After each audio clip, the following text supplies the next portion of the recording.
నమస్కారం. నేను మీ సింగరేణి ముద్దు బిడ్డ సయ్యద్ సోహెల్. బిగ్ బాస్లో చూసుంటారు నన్ను. మా నాన్న టెక్నికల్ అండ్ టెక్నాలో చేసేవాడు. ఇదే సెంట్రల్ కంట్రీలో ఉండుకొని నేను సింగరేణి కార్మికుడు బిడ్డని. సో నేను బిగ్ బాస్లో ఉన్నప్పుడు ప్రతి ఒక్కరు అరే సింగరేణి ముద్దు బిడ్డ అని చెప్పి నాగార్జున సార్, చిరంజీవి సార్, ఇంతమందితోని సింగరేణి అని చెప్పేసి అనిపించుకున్నాను. నేను ఈరోజు అదే సింగరేణి కార్మికులు నేను సింగరేణి ముద్దు బిడ్డ అని చెప్పేసి హైదరాబాద్లో చెప్పలేకుండా ఉన్న పరిస్థితికి తీసుకొచ్చిర్రు. ఎందుకంటే మన వాళ్ళని మనం లేపాలి అంటారు. బట్ మా ఇక్కడ ఏంటంటే సింగరేణి కార్మికులు ఏం చేస్తారంటే నాకు తెలిసినంత వరకు ఎవ్వరు నా ఇంతవరకు 3 సినిమాలు రిలీజ్ అయ్యాయి. అన్నిటికన్నా అతి తక్కువ ఏదన్నా కలెక్షన్ వచ్చిందంటే అది మన గోదావరిఖండ్ తరఫున నుంచి చాలా తక్కువ మంది వెళ్ళిర్రు. సో చాలా బాధాకరమైన విషయం. ఒక సినిమా సింగరేణి కార్మికుడు ఎంతోమంది కళాకారులు ఉన్నారు.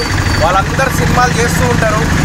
వాళ్ళ సినిమాలని ప్రోత్సహించాలి. మనమే ఎంతో కష్టపడి మనల్ని చిన్నప్పటి నుంచి కని పెంచిన మన నాన్న సింగరేణి బొగ్గు గనిలో కష్టపడుతూ ఒక్కొక్క రూపాయి చేసుకుంటూ జమ చేసుకుంటూ పిల్లల్ని పెంచి వాళ్ళ ఆశయాల్ని సపోర్ట్ చేసుకుంటూ ఉంటారు. సో అలాంటి సింగరేణి కొడుకుని నేను. సో నేను యాక్చువల్లీ నీకు ఏ ఏరియా నచ్చదురా భయ్ అని అంటే నేను ఇప్పుడు ఈ మధ్య కాలంలో నేను ఒకటే చెప్తున్నా, నాకు కరీంనగర్ గోదావరిఖని అంటే నాకు నచ్చదు అని చెప్పేసి చెప్తున్నా. ఎందుకంటే నా ప్రతి సినిమా ఇక్కడ రిలీజ్ అయినప్పుడల్లా ఎవ్వరు సినిమాకి వెళ్ళి చూడట్లేదు. ఎందుకు చూడట్లేదో నాకు తెలియదు. బిగ్ బాస్లో ఉన్నప్పుడు అందరు ప్రోత్సహించిర్రు. అదే నేను ఇక్కడ ఉన్నప్పుడు మాత్రం ఎవ్వరు ప్రోత్సహిస్తలేరు, నా ఫ్రెండ్స్ తప్ప. ఎవ్వరు అరే సింగరేణి కార్మికుడు అని చెప్పేసి ఎవ్వరు నన్ను పట్టించుకోవట్లేదు. అది నేను చాలా బాధాకరమైన విషయం ఈరోజు పంచుకుంటున్నాను. నేను ఎక్కడికి వెళ్ళినా కూడా కొన్ని వందల మంది 1000 మంది వస్తారు. ఆంధ్ర సైడ్ కానీ లేకపోతే మన హైదరాబాద్లో కానీ. హైదరాబాద్లో థియేటర్లు హౌస్ఫుల్ అయినాయి. లాస్ట్ టైం మిస్టర్ ప్రెగ్నెంట్ అనే సినిమా వస్తే అన్ని థియేటర్లు హౌస్ఫుల్ అయినాయి. అదే సింగరేణిలో ఇక్కడ సినిమా పడితే గట్టి కొడితే 50%, 40%. అది కూడా first day, second day, third day నుంచి కథ ఇక నో కలెక్షన్, నథింగ్, ఎవ్వరు వెళ్ళట్లేదు. అది ఏందో నాకు అర్థం కావట్లేదు.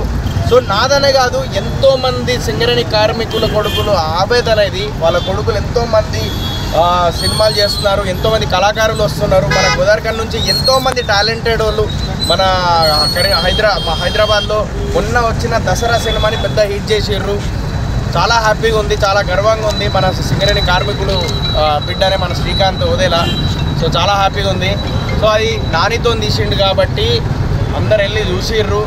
సో చాలా సంతోషకరమైన విషయం అది. సో నేను ఒక బూట్కట్ బాలరాజు అనే సినిమాతోని ఇప్పుడు నేను ముందుకు వస్తున్నా. ఇంతకు ముందు సినిమాల్లా కాకుండా ఈ సినిమా సింగరేణి కార్మికులు ప్రతి ఒక్కరూ చూడాలి అని చెప్పేసి మనస్ఫూర్తిగా కోరుకుంటున్నా. సో సింగరేణి ముద్దు బిడ్డగా నేను అడుగుతున్నా, నెక్స్ట్ టైం నుంచి అరే నీ ఫేవరెట్ ఏరియా ఏందిరా బాయ్, నీకు నచ్చిన ప్లేస్ ఏందిరా అంటే గోదావరిఖని సింగరేణి రా బాయ్ నాకు నచ్చిన ప్లేస్ అని చెప్పేసి చెప్పుకునేంత గర్వంగా ఫీల్ అయ్యే చెప్పేసే బాధ్యత మీది.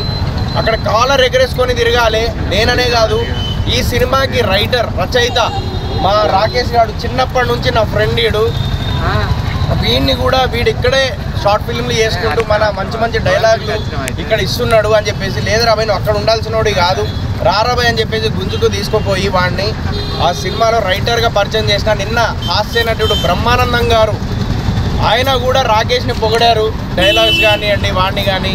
సో ఎందుకంటే కేవలం నేను ఒక సింగరేణి కార్మికుడే ఉండి సింగరేణి కార్మికులు ఎవ్వరు టాలెంటెడ్ ఉన్నా కూడా వాళ్ళని నేను ముందుకు తీసుకెళ్తున్నా. సో లాస్ట్ టైం కూడా నాకు సింగరేణి నుంచి నాకు ఒక అబ్బాయి ఎవరో పాపం ఫోన్ చేశాడు, అన్న ఇట్లా సినిమా చేసినాం గోదావరిఖండ్ వల్ల అది ఇది అని చెప్పేసి. దానికి కూడా నేను అక్కడ ఉండి నేను హెల్ప్ చేయలేకపోయినా, ఎందుకంటే నా వరకు రాలేకపోయారు వాళ్ళు. సో ఇలాంటి సంఘటనలు చాలా జరిగినాయి. సో మీరు అందరూ ప్రోత్సహిస్తే ఇంకా సింగరేణి కార్మికులు కళాకారులు చాలామంది ముందుకు వస్తారు. ఇది అందరి దగ్గర నుంచి అదే కోరుకుంటానా. ఒక సింగరేణి ముద్దు బిడ్డగా నేను అందరినీ రిక్వెస్ట్ చేసేది ఏంటంటే, నా సినిమా ఏది రిలీజ్ అయినా కూడా ఈ చౌరస్తాలో ఒక బ్యానర్లు పడి అరే మన సింగరేణి ముద్దు బిడ్డ సినిమా తీసిండ్రా బాయ్ అని చెప్పేసి గర్వంగా ఫీల్ అయ్యేలాగా మీరు అందరు ఇట్లా చౌరస్తాలో కానీ లేకుంటే పబ్లిసిటీ చేస్తే నాకు ఉపయోగపడుతుంది. అండ్ నాతో పాటు ఎంతోమంది కళాకారులకు ఉపయోగపడుతుంది. రేపటి రోజున సినిమా రిలీజ్ అయిన తర్వాత మొత్తం హౌస్ఫుల్ అయ్యి ఇదే థియేటర్లో మొత్తం ఒక వీడియో తీసుకొని నాకు పంపిస్తే నేను అక్కడ గర్వంగా చెప్పుకుంటా.